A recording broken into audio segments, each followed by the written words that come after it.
Guys, tonight the world is really turned upside down. The Houthis are hitting Israel in the heart of Tel Aviv with ballistic missiles, drones, and advanced Iranian weapons. These strikes are not ordinary strikes. The Hebrew media itself is saying these are the most violent Houthi attacks since the beginning of the war. The question is, are the Israeli army and Netanyahu now helpless in the face of these military attacks?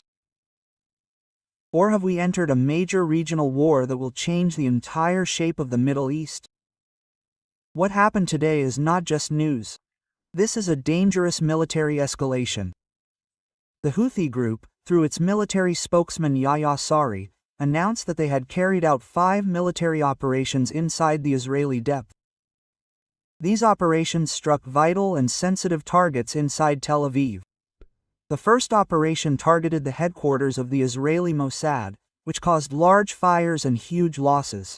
The second operation involved ballistic and hypersonic missiles towards the headquarters of Israeli Prime Minister Benjamin Netanyahu. This made Netanyahu leave everything and rush to an emergency meeting underground with the Israeli Security Council and the cabinet. The third operation targeted the Dimona nuclear reactor, which, if hit hard, would be a nuclear disaster not only for Israel, but for the entire region.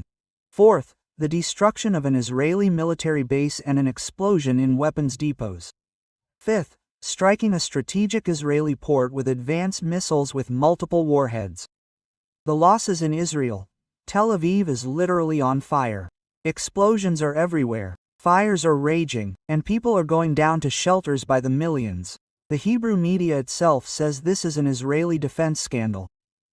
Israeli air defenses have been breached and could not intercept the Iranian missiles that the Houthis have. Israel's response, of course. Netanyahu came out and said that what happened was a declaration of war. The Israeli Minister of Defense threatened to liquidate the Houthi leaders and strike all Houthi military capabilities, from air defense systems to ballistic missile systems. The Israeli army has also begun preparing with America for airstrikes in Yemen, especially in Sana'a and Hodeidah. Gaza is in the picture. At the same time, the Israeli aggression against the Gaza Strip continues. The Israeli invasion is ongoing. Hospitals are being hit, schools are being demolished, and Palestinian civilians, women and children, are dying by the dozens. That is why the Houthis said that their strikes are not only a response to Israel in Yemen, but also a response to the massacres in Gaza. The Red Sea and navigation. The matter did not stop at Tel Aviv, but also reached the Red Sea. The Houthis struck an Israeli oil tanker with ballistic missiles and drones, which created a crisis in international navigation. Major companies have begun to stop working with Israel, and the airspace has been closed for hours, meaning Israeli economic losses in the billions. The internal situation in Israel, inside Tel Aviv, is on fire. There are Israeli protests and demonstrations against Netanyahu, and people are saying, every day missiles and drones, we can't live. There is talk that the Israeli economy is collapsing and that the international community sees Israel in a big predicament. The international and regional dimension. America stands behind Israel, but at the same time is worried that the matter will officially drag Iran into the war. If this happens, we will have an open confrontation. Iran against Israel, along with the Houthis, Gaza, and the Red Sea, meaning a comprehensive Middle Eastern war. What happened has put the Israeli army in a state of great confusion. Hebrew reports say that the Iron Dome system could not deal with the advanced ballistic missiles that came from Yemen. And Israeli military sources admitted that these attacks created serious gaps in Israeli national security.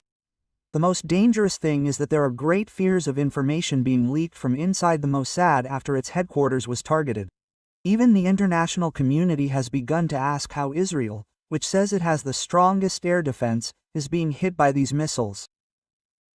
Analyses say that the Houthi attacks are not just a reaction, but a direct message to Israel and America that the war in Gaza and Yemen will not pass easily.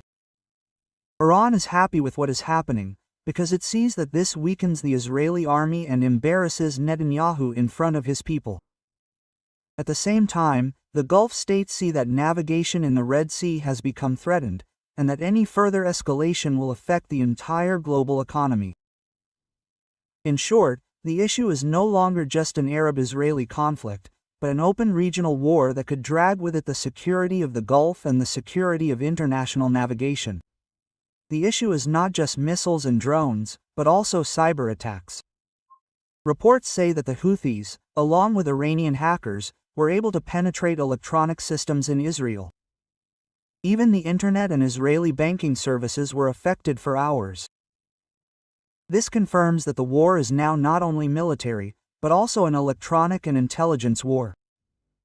These attacks are changing the shape of regional alliances. America is trying to support Israel, but at the same time is afraid of entering a direct war with Yemen and Iran. Turkey and Qatar are following what is happening, and Saudi Arabia is trying to balance between its national security and the stability of the region.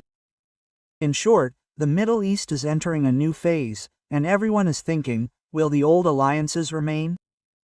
Or will we see new military alliances being formed? What is happening now is no longer just local news, but a headline in international media.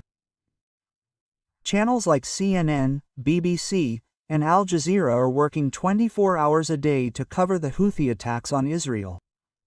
And at the United Nations, there are demands to stop the escalation immediately, but so far there is no clear decision. Even the European street has begun to demonstrate against the war, saying that Israel is losing its image in front of global public opinion, especially after targeting civilians in Gaza. We can say that this battle is not only military, but also a media and diplomatic battle. After all that we have seen of Houthi attacks and Israeli escalation, the situation now hangs by a thread.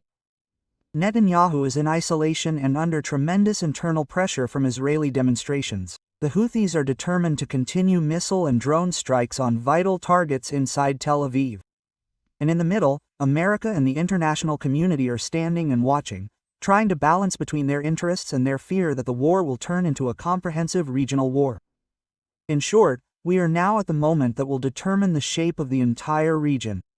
Today, the Houthis say that they will continue the attacks until the aggression against Gaza and Yemen ends.